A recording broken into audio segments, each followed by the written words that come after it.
Hey everyone, today's video is part 2 of I Edit Your Photos. If you haven't seen part 1 yet, I'll leave it linked down below. I just want to say thank you to everyone who took the time to submit your raw images for me to edit. Your photography was absolutely amazing and it was so hard to pick which photos to include in today's video. Submissions are currently closed at the moment, but if you're interested in submitting your photos for the future, I will post the instructions on how to submit on my Instagram and my Twitter, so please keep an eye out for that if you're interested in submitting your photos. So we have a lot of photos to get through today, so we're gonna get started so this doesn't end up being another feature-length I Edit Your Photos video. The first image we have was taken by Danny Photography, and I felt instantly inspired to edit this photo. I knew from the location and the outfit and the prop that I really wanted to go for a dark and moody edit. So the first thing that I did in Lightroom was adjust the tone of the image. I brought down the highlights to save some of that background a little bit, just to make the photo look as dark as possible. And then also added a small S-curve to add a little bit of matte to the blacks, as that's my personal preference when I'm editing photos. At first I was only focusing on getting the tones right to make the model stand out in the photo. Once I was happy with the tones, I moved on to HSL to adjust the color and the tone of the trees in the background as well. So the first thing I did was bring down the saturation of the yellows and greens. I also brought down the hue of yellows and greens to make the trees look a little bit more orangey and kind of brown. And I brought down the luminance of yellows and greens as well, just to darken up that background as much as possible. And then to finish off the colors of the image, I added some split toning. I added a cyan color to the highlights and a bit of a deeper blue to the shadows. So to add to that moody feeling of this image, I used an adjustment brush and manually painted around the entire model and brought down the exposure and up the contrast. The last couple of things I did in Lightroom to this image was crop it in a little bit so the model is in the center of the shot, and then used another adjustment brush on the rock that was by her feet. So to add the final touches to this image, I decided to move into Photoshop, where I added a radial gradient filter over the little lamp that she was holding with kind of like a yellowy orange color. Then I went through all the blending modes way too many times before I finally decided to go with linear burn, as I felt like it added just a little bit of glow to that light, but it still looked a little bit natural. I also added a color balance adjustment layer just to add even more blues to the shadows, and I also added a blank layer with the blending mode set to color and painted orange over the leaves in the background. And then to tie in the whole final image together, I added yet another layer of curves to add a bit more contrast and a bit more blues to the image again. And then I used the lasso tool to select around the rocks on the left hand side of the image that were looking a little bit too bright and darken them with curves as well. And here we have the final before and after image, which I am super happy with. The original photo is absolutely amazing. Please go check out everyone that I've linked in this video on Instagram, by the way. This next photograph was taken by Gershon Girl, and he wanted to see what I could do with artificial lighting.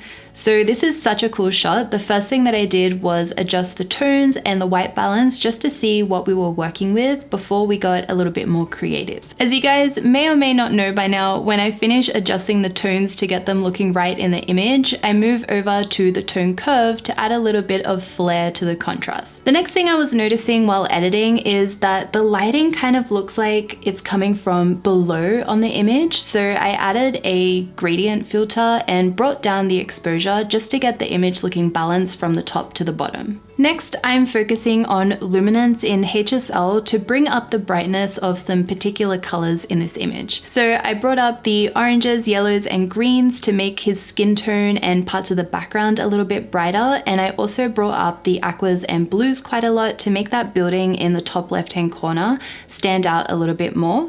And I also bumped up the saturation of the blues just so it looked a little bit richer. Moving on with split toning, I used a cyan color again in the highlights, but this time it was to balance out that orangey yellow artificial lighting in the shot. And then I also added a yellowy orange color to the shadows. Since this image was taken in low light, it is a little bit grainy and I wanted it to look smoother. So I used the luminance noise reduction slider in Lightroom to be able to get rid of some of those artifacts in the image. And then when I looked at the image as a whole, it kind of looked a little bit too desaturated for my liking. So I bumped up the vibrant slider, and here is the final before and after by Gershon Girl.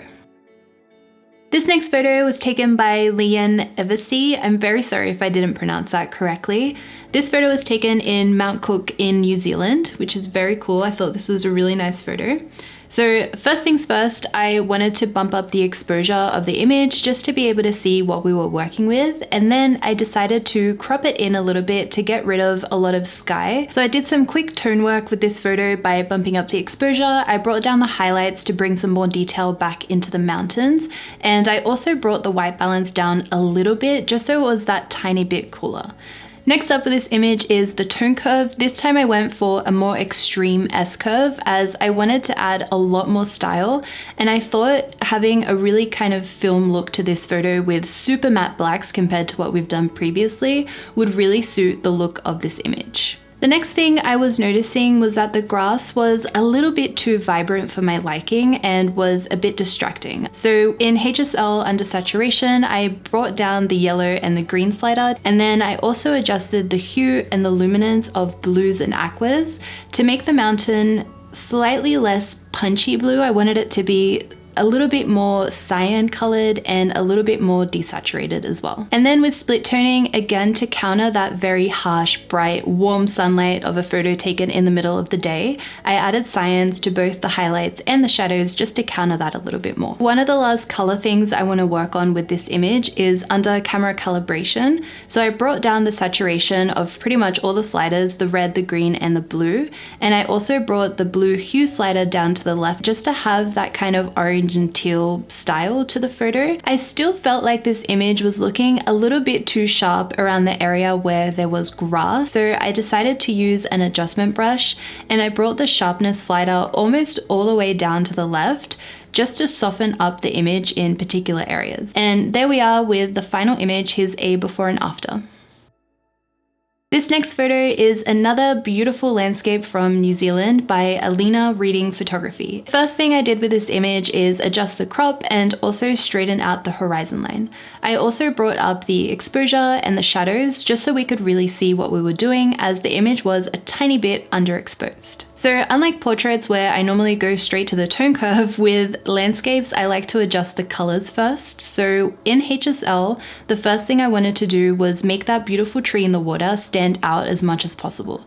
So I brought the saturation and the luminance of the yellows and oranges up towards the right. I also brought up the saturation of the blues for the water and the sky. And then with split toning, I added a very faint orange color to the highlight. And then with the shadows, I added a deep blue color. Once I'm happy with the colors, now I'm going to adjust the tone curve. And again, I just used a simple S curve to add some contrast to our image. I really wanted to play with the contrast of colors in this image, which is orange and blue, and make it look as otherworldly as possible. So the next thing that I did was add a gradient filter to the sky.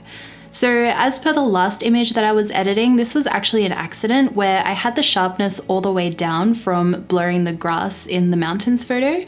And when I applied it to the sky, I actually really loved the way that it looked. So I dragged out the gradient filter to be as wide as possible, so we would have a tilt shift effect to this landscape photo where the stars in the top part of the image were a little bit out of focus and they slowly started getting into focus the closer they got to the mountain.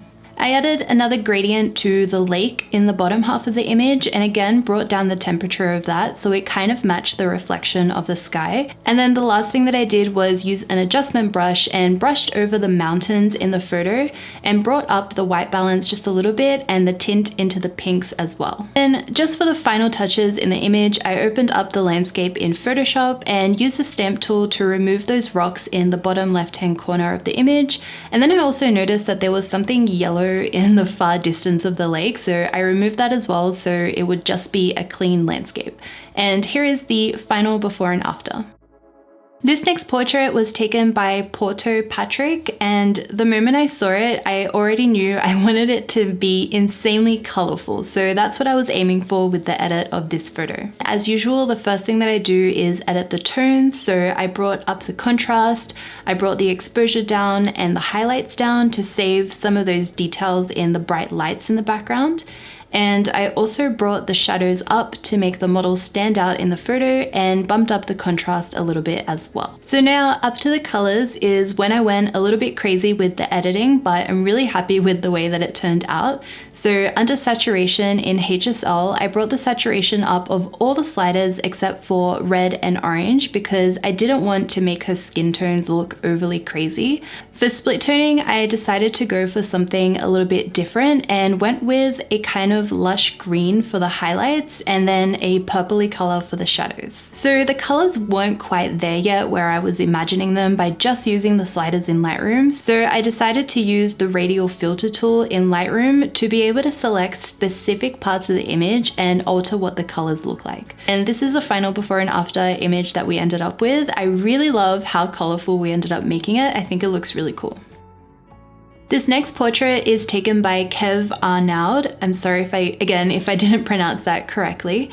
This is a beautiful, clean portrait, so I was really excited to edit this. The first thing I did to accentuate that cleanness of this portrait is to enable profile correction and gets rid of any distortion and any vignetting as well. Next up, with the tones of this photo, I brought down the highlights just to bring any detail back in the background that might have been lost with the profile correction.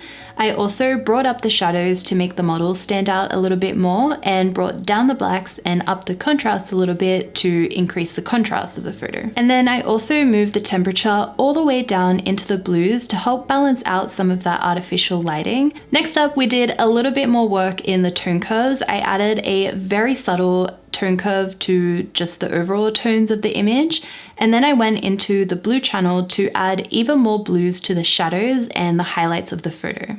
I also went into the green and the red channels to get rid of them a little bit more. In terms of skin tone, I went into HSL and I brought the orange hue down to the left just to add a little bit more of a pinkish reddish tone to the skin. Once I adjusted all that, I noticed that her lips were looking a little bit pale. So in HSL under luminance, I brought the red slider down and the saturation of the reds up just to add a little bit more color and life back into her lips. And then the last thing that I wanted to do to this image, I wanted to keep it as clean as possible, is I added a graduated filter to the bottom half of the photo as I felt like the stairs and her shoes were looking a bit too bright and were slightly distracting in the image. So I just brought down the exposure on that and I was super happy with how this image turned out. So here is a final before and after. The next photo we have is taken by Rania, and she did a photo shoot with a wolf and also a camel, which is super cool, but today we're editing the wolf photo. So the first thing I want to do is crop the image. It looks a little bit crooked and it's also shot quite far away. So I want to bring that crop in to make the photo a little bit more intimate. So I brought down the highlight slider to save some of those details, and I also brought up the shadows and increased the contrast just to flatten out the tones of the image. I then added a S-curve with the tone curve to add that little bit of my personal style to the editing, and increase the temperature to make it look a little bit warmer, as I really want to accentuate that kind of deserty feel with the photo. So once I had that idea, I headed into HSL and brought down the hue of the yellows down to make them look a little bit more orange with the grass and the dirt that you can see in the photo. Then with saturation, I also brought the sliders of orange, yellow, and green down to the left to desaturate all those colors. I also wanted to play around with the colors of the dress as well. I kind of felt like the blue was a little bit too vibrant for the mood I was going for. And then with split toning, I decided to go for very similar colors. I went for a yellowish color for the highlight, and I went with a more orange color for the shadows. And then under camera calibration to add even more to those colors that we're working on, I brought down the saturation of the blues and I brought the green hue down a little bit more into the yellows. So anything that was still quite green in the photo will appear to be more yellow and orange. Next thing I did was add a graduated filter to the bottom half of the image to make it darker by bringing down the exposure. And there we have our final before and after photo. And last but not least, the final photo we have to edit today was taken by Lester Ganzon. So the first thing that I want to do is adjust the tones. So I'm going to bring up the exposure as it's looking a little bit dark, and also bring down the highlights to save that very bright section in the top left-hand corner. So the top half of the image was still looking very bright, so I used a graduated filter and brought down the exposure. Once I was happy with the overall balance of the image, I headed into my tone curves to add an S curve. I then made some very subtle adjustments to our blue channel curve by adding some greens to the shadows and adding some blues to the highlights and midtones. I also did the exact same thing with the greens, and then I did the exact same pattern again with the red channel by adding some cyans to the shadows and adding some reds to the highlights. So one of the main things that I did to be able to achieve this look that I was going for is I brought the saturation of both the aquas and the blues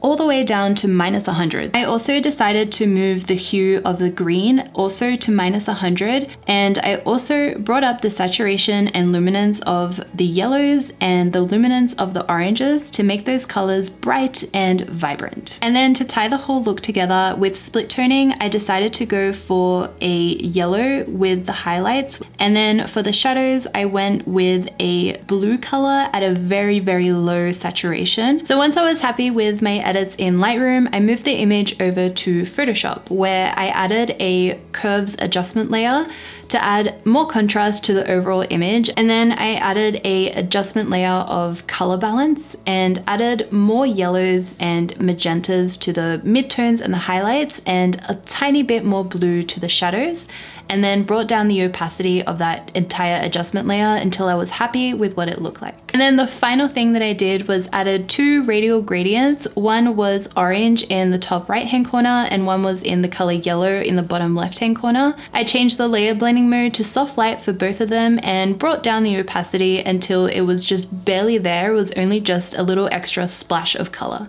And here is the final before and after that we ended up with. Those are all the photos we have to edit today. I had so much fun getting to go through all your submissions and getting to edit your photos. I really hope you guys enjoyed today's video. Please let me know if you'd like to see another part. But yeah, let me know what you thought in the comments. As always, thank you so much for watching. I make new videos every single Wednesday, so I will see you guys all next time. Bye!